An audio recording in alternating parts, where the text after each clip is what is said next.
40 years of putting your family first, and the one time you do something for yourself, they call it a problem. My name is George Bates. I'm 68 years old. I live in Naperville, Illinois, the west side off Hobson Road, in a neighborhood called Stillwater. I've lived on the same street for 22 years. Same house. Same yard. Same man. I worked 34 years in industrial supply management, retiring as the director of procurement for an international distributor. Got up before the sun 6 days a week. Drove a sensible car, always sensible. My wife Maggie will tell you, I wore the same brand of boots for 12 years because I didn't want to spend the money on myself while the kids were in school. What the kids didn't realize was that every bonus check, every stock option, and every dollar I saved by living modestly went straight into a brokerage account. I didn't flash my money, but I maxed out my investments for 3 decades. That's who George Bates is. My 68th birthday fell on a Thursday in late June. Maggie made my favorite grilled steak, mashed potatoes, and roasted vegetables, and her lemon icebox pie that she only makes twice a year. Jake and Chloe called. Nice calls, short calls. The kind of calls that feel warm until you realize they lasted 4 minutes combined. But that's fine. They're busy. I understand. What they didn't know, what nobody knew, was that 3 days before my birthday, I had walked into Naperville Autohaus on Route 59 and signed papers on a 2024 BMW 7 Series, mineral white, black interior. Every feature of that model line I'd looked at on their website for 6 years without ever letting myself click request a quote. $85,000. I paid cash. I drove it home and sat in the driveway for 11 minutes before I went inside. Just sat there, ran my hand across the steering wheel, looked at the stitching on the seats, listened to the quiet. I felt like a man. I don't say that lightly. I'm saying I felt, for the first time in longer than I can name, like I had done something for George. Not for the household, not for the kids' college funds, or the roof replacement, or Chloe's car insurance that I'd been paying since she was 17. For me. I should have known that feeling wouldn't last long. Welcome to Dad's Raw Revenge. Hit that like button. Drop a comment below letting me know where you're watching from. This story is going to take you somewhere. Chloe came by on a Saturday morning, 4 days after my birthday. She wasn't expected. She just showed up the way she does, pulled into the driveway and stopped. I heard her car, looked out the kitchen window, and saw her sitting there, not moving, just staring at the BMW like it had said something rude to her. I smiled. Went out to the porch with my coffee. Morning, sweetheart. She got out of her car slowly. Her eyes didn't leave the BMW. Dad, pause. What is that? That's a 2024 BMW 7 Series, baby girl. Isn't she something? You. She turned to me. You bought that? I did. When? Last week. Birthday present to myself. She walked around it once like she was a detective, and the car was a crime scene. I stood there, still smiling, still holding my coffee, still feeling like a man. Dad, this car is... She stopped, pressed her fingers to her forehead. How much was this? I took a sip of my coffee. $85,000. The sound she made wasn't quite a gasp, wasn't quite a word. It was somewhere in between.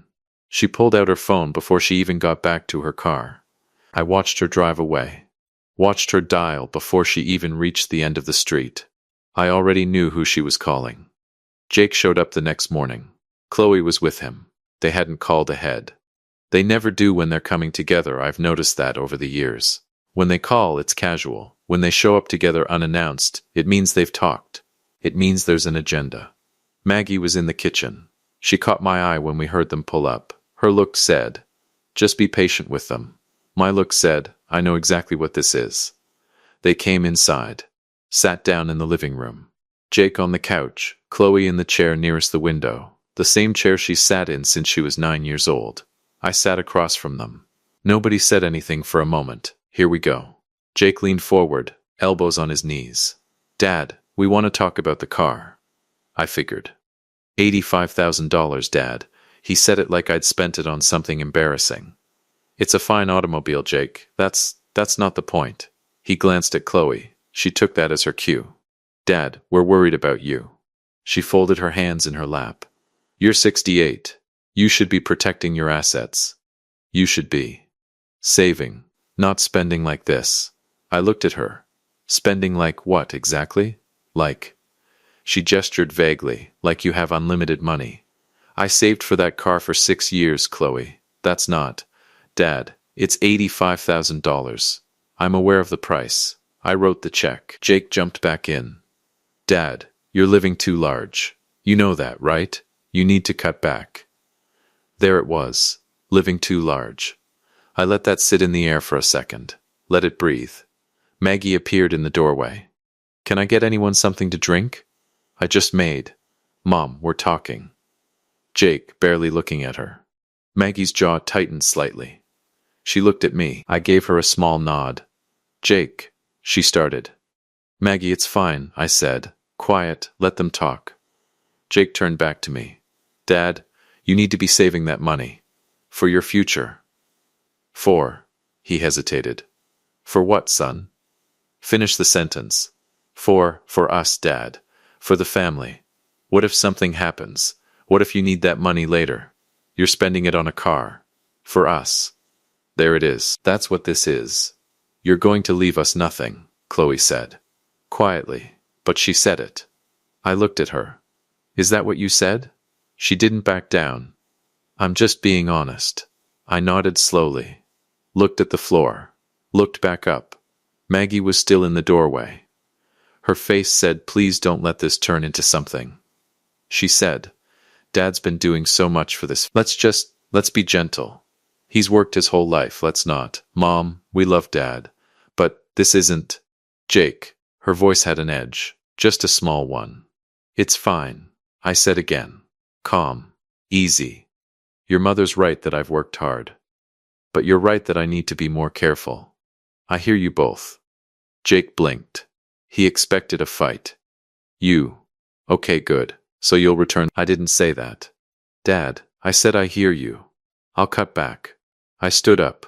They stayed for lunch. Jake and Chloe seemed relieved. Satisfied. They thought they'd gotten through to me.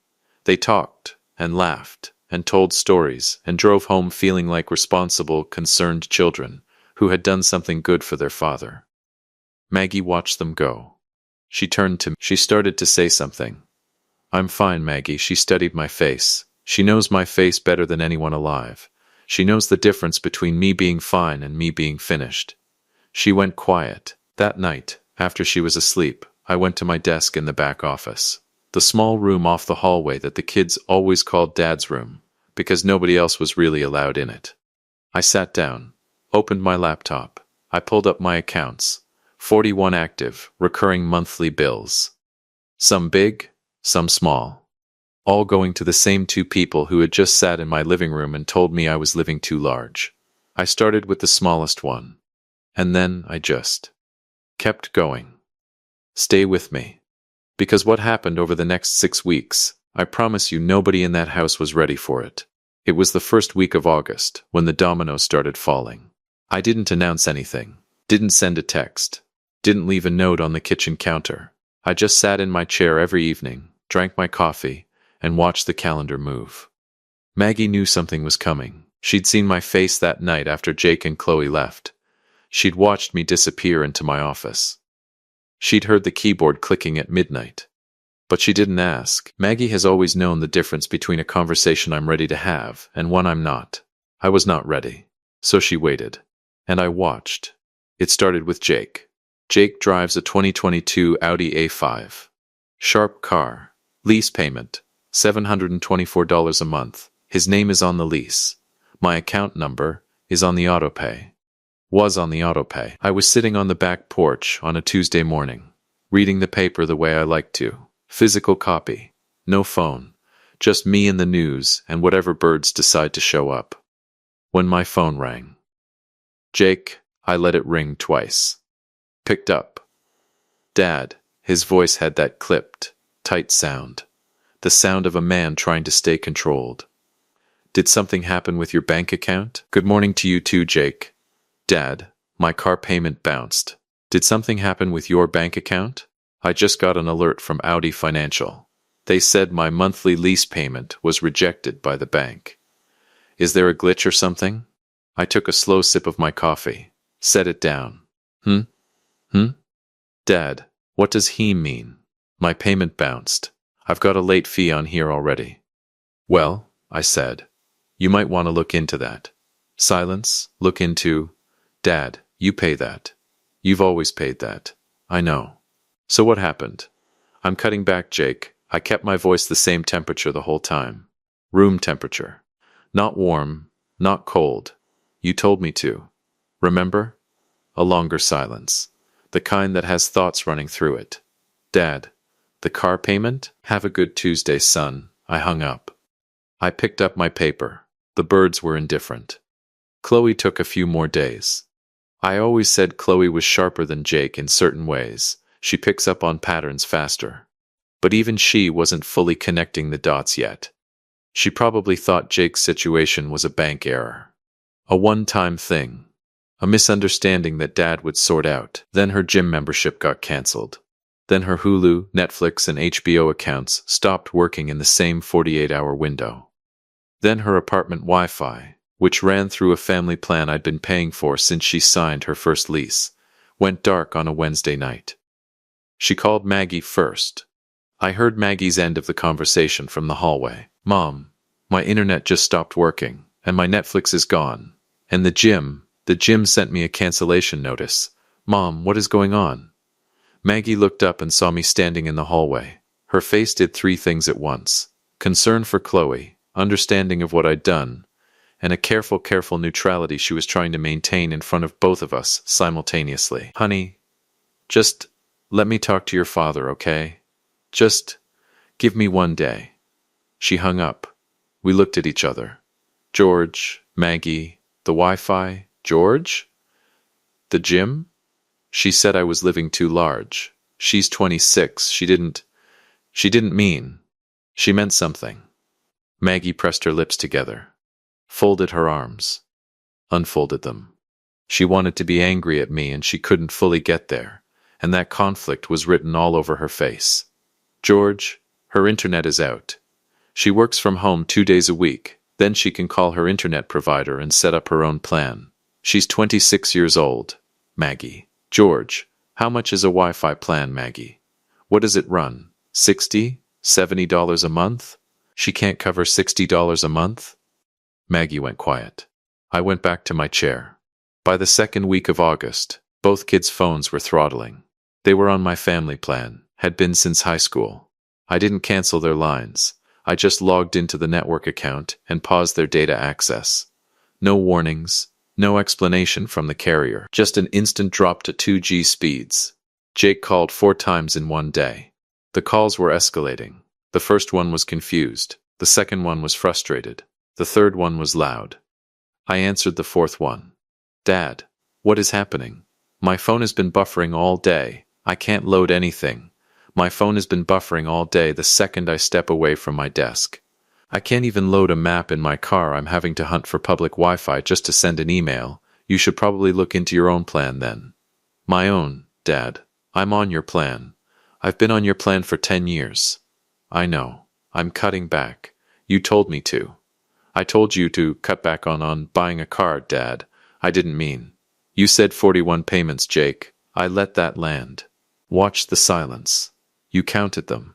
You came to my house and told me I had too many payments going out. So I reduced them. Those were, Dad, that was different. Those were your personal expenses. A lot of them were yours. Dead silence. There it is. He's starting to understand. How many did you cancel? His voice had changed. The frustration was gone. Something more careful had replaced it. You have a good evening, Jake. Maggie broke on a Friday. I say broke, I mean she came to me the way she does when she's past her limit. She didn't come in hot. Maggie has never been a door slammer. She came in quiet, sat across from me at the kitchen table, folded her hands, and looked at me with those eyes that have been reading me for 40 years. George, please, Maggie. Jake got a notice. A second late notice on the car. If it doesn't get paid in 10 days, they're going to report it. She paused. And Chloe. Chloe called me crying this morning. She can't pay her rent and her own bills at the same time, George, not on what she makes. You know that. I do know that. Then, that's actually the problem, Maggie. She's 26. I know she can't cover her own rent. That's the problem. That is the exact problem. Maggie looked at her hands. There are children. They're adults, who came to my home and told me I needed to stop spending money on myself. I kept my voice level. I agreed. I stopped. George, you know they didn't mean it like, what did they mean? She didn't answer that. What exactly did they mean, Maggie? Help me understand, because I've been thinking about it for 6 weeks, and I keep coming back to the same word. They used the word us. Jake said I'd leave them nothing. Chloe said I was spending money that should go to them. I leaned forward slightly. At 68 years old, after 34 years of work, after everything in those accounts, they looked me in the eye and made me feel like I'd done something wrong by buying myself a car. Maggie's eyes were wet. She didn't let the tears fall. She just sat there, holding them. I know, she said softly. I know they were wrong. Then let me finish what I started. She looked up. Trust me, I said. She held my gaze for a long moment. Then she nodded, barely. Just once, stood up, and went back to the kitchen. That was the last time she asked me to stop. Now here's where it gets interesting. My nephew Russell, my brother Carl's boy, lives out in Lissell. He runs into Jake at a sports bar on a Saturday in mid-August. They get to talking. Russell, God love him, has never been able to hold water. He lets it slip that he'd heard from Carl, who'd heard from Maggie, who'd apparently been crying on the phone to Carl's wife when she thought she was just venting. George is locking up the money. He's putting everything into a trust, that's all Russell said. That's all he had to say. Because by Sunday morning, both kids knew. The calls started at 7:42 am. I know because I was already up, already on the porch, already on my second coffee. My phone lit up, and I looked at the screen and felt something I can only describe as a very deep, very quiet satisfaction. Jake, Dad, call me when you get this, it's important. Chloe. Dad, I heard something and I just want to talk. Can you call me? By 9 am Jake had called 3 times. By 10 am Chloe was calling Maggie. By noon the BMW was no longer the issue. The visits started that same week. Suddenly Jake was available for Sunday dinner. Suddenly Chloe was stopping by midweek just to check in. They brought things. Jake brought a case of that dark roast coffee I like. Chloe showed up with a cobbler from that bakery on Washington Street downtown that I've mentioned exactly once in my life, which told me she'd been consulting Maggie. I accepted everything graciously, said thank you, sat with them, let them talk. I did not bring up the will. I did not bring up the payments. I did not bring up the beam, the spreadsheet, or the word us. I just let them visit. Let them be warm and attentive, and suddenly remarkably interested in how Dad was doing. And I watched. Funny how inheritance has a way of improving a person's schedule. If you have been listening for a while, drop your thoughts in the comments. Hit the like button while you're at it. And be sure you're subscribed. Maggie served sweet tea and moved quietly between the kitchen and the living room, and said very little. But once, just once, when Jake was talking and not looking her way, she caught my eye from across the room. And she almost smiled. They thought the payments were the punishment. They thought the trust was the scare. They had no idea I hadn't even gotten to the part where I sit them down. That part was coming. And I'd been waiting 22 years to say every single word of it. Some men get even by getting loud. I got even by getting organized. It was a Sunday in early September. I'd picked the day deliberately. Sunday means nobody has work to hide behind. Nobody has a meeting to rush to. Nobody has an excuse to cut the conversation short and promise to circle back. Sunday means you sit, you stay, you deal with whatever's on the table. I called them both the night before. Kept it simple. Come for dinner tomorrow. 2 o'clock. Don't be late.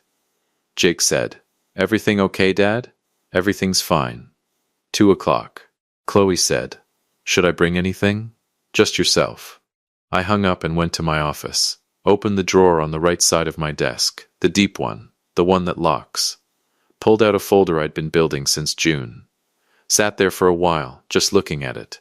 40 years of receipts, 22 years of payments, 144 pages, printed clean, organized by year, by category, by recipient, by name. I closed the folder, went to bed. Slept like a man with no unfinished business. They arrived together. Jake's Audi, which I noticed he'd managed to catch up on, probably borrowed money from somewhere, pulled into the driveway at 1:58 p.m. I watched from the front window. They sat in the car for about 2 minutes before getting out. They're prepping each other, aligning their story. I opened the door before they knocked. "Come on in." Maggie had cooked a massive dish of baked mostaccioli, the edges of the cheese perfectly browned and bubbling, packed with that heavy fennel Italian sausage the kids used to fight over when they were small. The house smelled like a home, like nothing was wrong, like this was any other Sunday in any other September of the last 22 years. We ate first. I insisted on that. Chloe tried to steer the conversation toward the trust twice during the meal. I redirected both times, asked Jake about work, asked Chloe about her apartment, complimented Maggie on the cornbread. Let them eat. Let them get comfortable. Let them think maybe this was just dinner. When the plates were cleared, I stood up. "Let's go sit in the living room." I let them get settled. Maggie took her usual chair near the window. Jake and Chloe on the couch, same positions as June, same room, different energy entirely. I went to my office, came back with the folder, sat down across from them, set the folder on the coffee table but didn't open it yet. "I want to talk about what you said to me in June." Jake shifted. "Dad, about all that. The payments. We didn't realize. I know you didn't. That's actually my fault." I said it calmly. Watched their faces. "I never showed you. I never sat you down and made it real. That's on me. I'm correcting that today." I opened the folder. This is a spreadsheet. 41 line items. 22 years. I turned it around and slid it across the coffee table toward them. "Take a look at the first page." They both leaned forward. Jake picked it up. I watched his eyes move across the page, watched them slow down, watched the color leave his face. That first column is the payment. Second column is the monthly amount. Third column is how many months. Fourth column, I tapped the table once, is the total. Chloe was reading over Jake's shoulder now. Her hand came up slowly and covered her mouth. I didn't say anything. I let the numbers do the talking. Numbers don't have emotions. Numbers don't get nervous. Numbers just sit there and tell the truth. Jake turned the page. Then the next one. 22 years of payments. Insurance premiums, cell phone bills, rent supplements, gym memberships, streaming accounts, tuition balances, security deposits, medical copays, dental work, car repairs, moving costs, and 112 other things that had flowed quietly from my account to their lives like water they'd never had to think about, because it was always just. There, he got to the last page, the total line. He stared at it. "Dad," his voice came out strange, stripped of everything. "This says $1.2 million. I said it the way you read a weather report. Over 22 years, give or take." The room was silent, not awkward silent, not angry silent, reckoning silent. Chloe's eyes were wet. She wasn't crying yet. She was at that stage just before, where everything is bright and fragile and one wrong breath tips it over. Jake set the papers down slowly, like they were something delicate now. "I never knew," he said quietly. "I know you didn't. That's the point."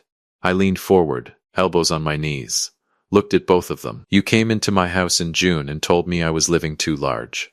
You told me I needed to cut back. You told me I was going to leave you nothing." I paused. "I want to ask you something, and I need you to actually think before you answer." Another pause. Which part of that $1.2 million was living too large? Nobody answered. Good. There is no answer. I bought one car. One. In 40 years of working, I bought myself one car. $85,000. And you sat in this room and made me feel like I'd done something irresponsible. I shook my head slowly. I sat right there, and I smiled. And I agreed with you. But I went to my office that night, and I thought about every single line on that sheet. And I thought, if they think $85,000 for their father is too large, let's find out what they think about $1.2 million for themselves. Jake opened his mouth. "I'm not finished." He closed it. I'm not here to punish you. I'm not here to hold this over you. I'm here because I love you both, and I have apparently done you a disservice by making your lives too comfortable to understand what comfort actually costs. I sat back. So here's what happens next. I reached into the folder and pulled out a second document. Cleaner, shorter, my attorney had drawn it up 3 weeks ago. I had my attorney restructure my estate into a revocable living trust. The money is still there for you, but it's protected now. It doesn't just land in your laps. Jake, the trustee won't release a dime to you until you hold steady employment for 2 consecutive years before a dollar releases to you. Chloe, you need to cover your own rent, independently, for 18 consecutive months. Chloe looked up sharply. Dad, I can't. On my salary I can barely. I know. That's not me being cruel. That's me telling you something is wrong with that situation, and the answer isn't my checkbook. I held her gaze. You're 26 years old. You are smart and capable, and you have been robbed of the chance to find that out, because I kept making it too easy. That ends now. Not because I'm angry. Because I love you. Her chin was trembling. The tears finally came. One at a time, quietly, Jake was staring at the trust document. His jaw was tight, working through something. And the payments? He finally asked. The 41. Already cancelled. Permanently, he looked up. All of them? Every one. Dad, my car is your responsibility. It has been for 2 months already. You figured it out. I looked at him directly. Didn't you? He held my gaze, looked away first. Yeah, he said quietly. I did. Right, so you already know you can do it. The room went quiet again.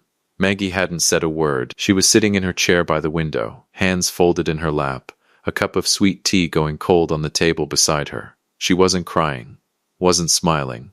She was just present, the way she'd been through all of it. Steady, like the house itself. I looked at Jake, looked at Chloe. I'm not your enemy. I'm your father. And I'm going to be your father for whatever years I have left. And I intend to spend some of those years driving that car I bought myself and not apologizing to a single soul about it. I let that settle. But I am done being your bank. That chapter is closed. Chloe wiped her face with the back of her hand. Took a breath. Dad, she said. I'm sorry. I really am. But, she gestured at the trust document. This can't be permanent. Right? This is just, you're making a point. We get it. We hear you. I looked at her. It's permanent, Chloe. The temperature in the room changed. Permanent. Jake repeated the word like it was in a foreign language. He picked up the trust document again. Read it again. Set it down hard. Dad, you're telling me you've canceled everything. Everything. And now there's a trust with conditions. And this is just how it is, from now on. That's correct. Because we said you were living too large. Because you came into my house and told me to my face that I was spending money that belonged to you. Jake stood up. Not slowly. Not calmly. He stood up the way people stand up when something is happening inside them that their body can't contain anymore. That's not what we said. Jake, Maggie started. No, Mom, no. He pointed at the document on the table. I have to hold a job for 2 years? I have a job, Dad. I've had a job. What does that even mean? I have to prove it to you, like I'm applying for something. It means you hold it consistently. Without a safety net. Without a... He laughed. But it wasn't a funny laugh. It was the laugh people use when they're too angry for words. So you just decide this? Without talking to us? You go to a lawyer, you restructure everything, you cancel 41 payments, and you sit us down for lunch and hand us a document like we're employees? Jake, lower your voice in my house. I will not lower my... He stopped, pressed both hands to the top of his head. Do you understand what these past 2 months have been? My car payment bounced, Dad. I got calls from the dealer. I had to borrow money from my friend Kevin because I didn't know what was happening with my own finances. Finances I've counted on for years. Finances that were never yours to count on. Silence. Dead. Flat silence. Then Chloe stood up too. And that's when I saw it. Really saw it. The softness was gone. The tears were gone. What was underneath was something harder. You know what, Dad? Fine, fine, she picked up her purse. You want to play it like this? Like we're strangers you owe nothing to. Okay. But don't sit there acting like you're doing us some favor. You didn't do this to teach us a lesson. You did this because we hurt your feelings over a car. Chloe, Maggie was on her feet now. An $85,000 car, Dad. We were worried about you. You were worried about your inheritance. She flinched. Because it landed. Because it was true, and she knew it, and she couldn't argue it, and that made her angrier than anything else I could have said. We're leaving. She looked at Jake. Jake, let's go. Jake was still standing there, still looking at me, something moving behind his eyes that I couldn't fully read. Anger, yes, but something else too. Something younger. Something that didn't want to walk out the door. But Chloe was already moving toward it. And Jake has always followed his sister. He picked up his keys from the side table. Didn't look at Maggie. Didn't look at the folder. Looked at me one last time. I hope the BMW was worth it, Dad. He walked out. The door didn't slam. That almost made it worse. A slam is emotion. A door pulled quietly shut is a decision. I sat there. Listened to the Audi back out of the driveway. Listened to the street go quiet. Then I heard Maggie. She was still standing in the middle of the living room. Her hands were at her sides. Her shoulders were up around her ears. And she was crying, not loudly, not dramatically, just steadily, the way a woman cries when she's been holding it for too long, and the dam finally goes.